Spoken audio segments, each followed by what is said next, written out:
de la Alternosfera de aseară, de la Brezoi, Electric Nights Festival, în drum spre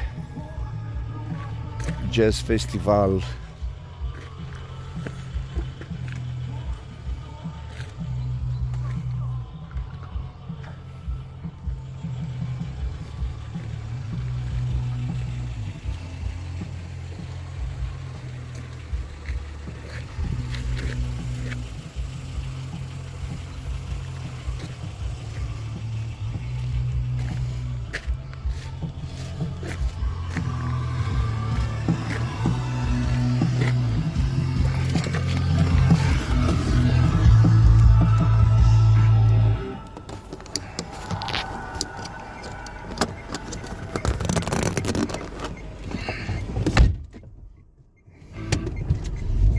On the road again.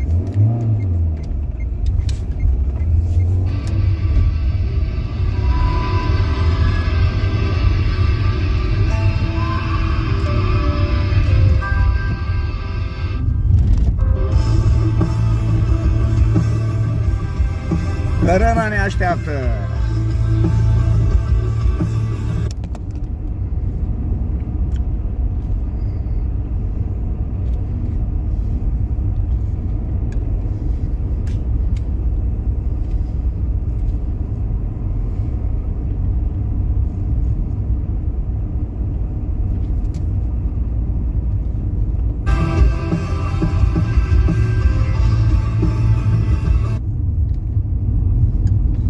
Internet cu valuri.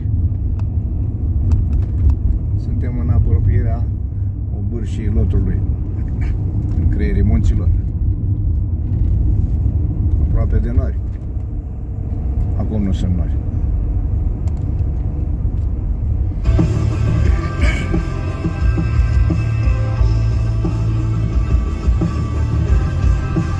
A fost electrizant festivalul de aseară, s-a terminat cu Alternosfera pe care o ascultăm acum.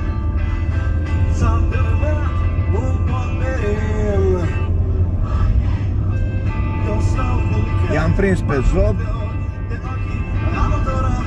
Timpuri Noi, Om la Lună și în final acești băieți moldoveni care cântă cu totul specia